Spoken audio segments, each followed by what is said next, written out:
Okay. Jpac ifugo ife aha a na-ekwu onwe ka ndị mmadụ si wee sị n'ihe ezigbo mmadụ bewe akwa complain we lament wa kwuo ife imerụ ndị mmadụ kedu ife anyị eji na-ekwu na ihe ezigbo mmadụ ndị mmadụ sị na-edo biased na ihe akwụ straight na okwu ahụ iso n'usoro na okwu ahụ da add up that somebody can never hold you by your word, that there is no really one specific something irrepresentative or stand there for na Facebook. A lot of people they feel na this is you calling out the governor na nditen la akwa ọkụkọ na ọwụrụ na onweghị any evidence ha nwere against akwa ọkụkọ that they should release akwa ọkụkọ to go home. You are also telling him that in a Kwande pastor, why can't he go after pastors? Why Oji Sunday Dibias?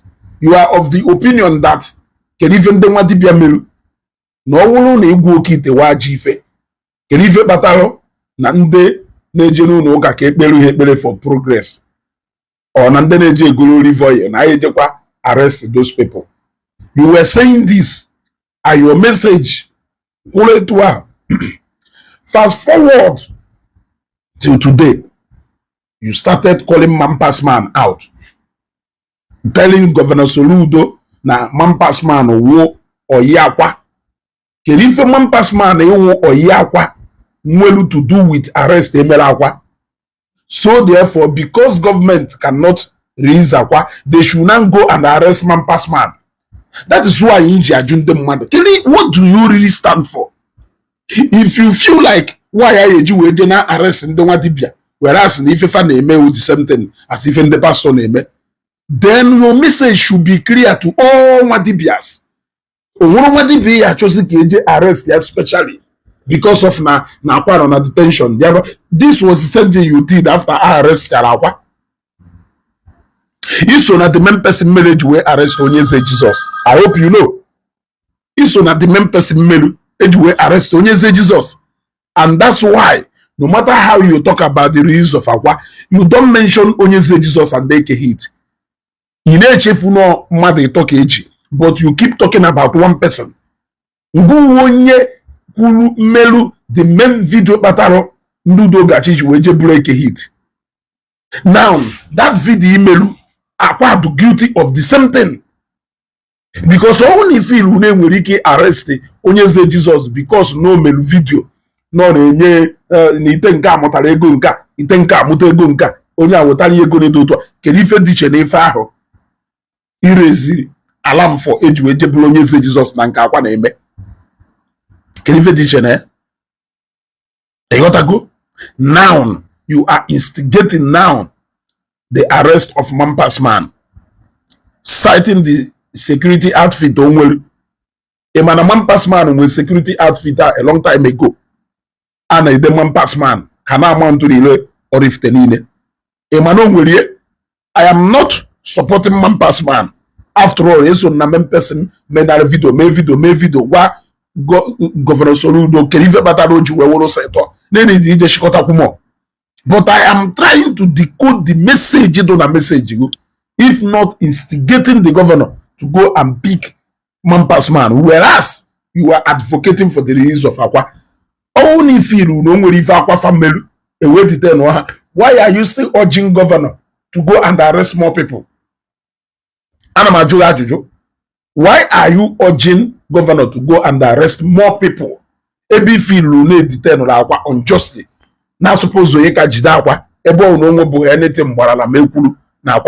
Why are you still urging the governor to go and arrest more people? And this is the part of manipulative scale in Welunde Madamaho. And people, but I know we will tell you, change Umegu Joronjo. In case if you don't know, Umegu Joronjo, Sikarian Kapunisi. So because na government kaji akwokoko, they should now go. Is that the only reason Batariji Wecho get arrest a Mampas Man? Because na akwokoko na Mampas Man woy and na Mampas Man wo vice president in a club akwa. whereas you are advocating for the release of Akwa. Why urging government to go and arrest Mampas man or Yakwa? On what basis? If you feel like na Akwa Heji, na detention had to go overdue because no more any substantial something after him, why are you still encouraging them to go and do the same thing you are preaching against? You see, your video and judgment is always stick for that. But you will not wait to understand the reason other people you are an instigator and a manipulator. And the high time you accept that, the better for you. Yes, you are an instigator and a manipulator. They move through every day, governor, or a draw against Tokite, a draw against Ibobo, a draw against Arabaka. But you are conflicting yourself. That is the same thing in Eku. No, if I had enough arrest Akwaha. Why na arrest in the pastor Olivoye Nelenga? You are trying to compare the two messages to tell the governor no any reason or you suppose they can Akwaha. So why are you trying to tell him to also go and arrest Mampas man? That is to show that you are only interested in Akwa, who you are benefiting from. Because you don't even mention Ekehit. You don't even mention Onyeze Jesus.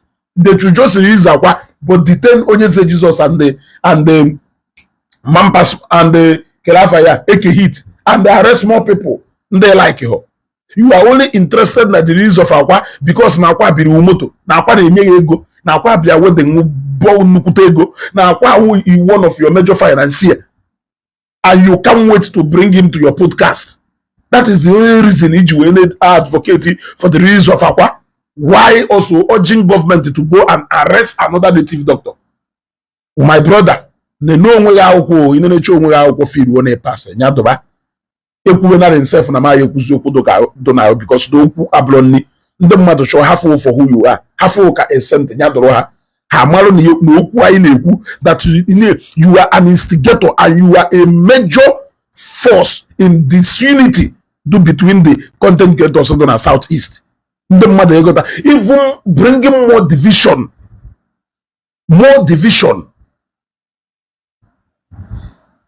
just to create way for the inflow of money. After comment a drop robos and enyer ndoka biaro na podcast because na enyer ndoka kulu against ndoka poor against Zion. If he do na comment this kind of people kahana abia podcast. These are the kind of people kahana abia podcast because na you controversial issues about people that will generate traffic for you.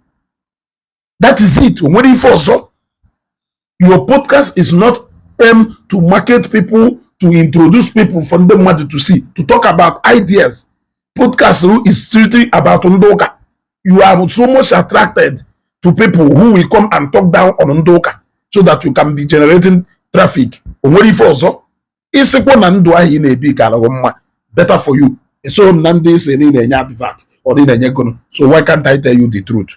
Onye mara aso nyaso oni ikwe mana ema ha aso so nana aka do mma finisi agbalanse say na ntị eji anu ife any dere ya ka okwata. Change your ways, change your ways, change your ways.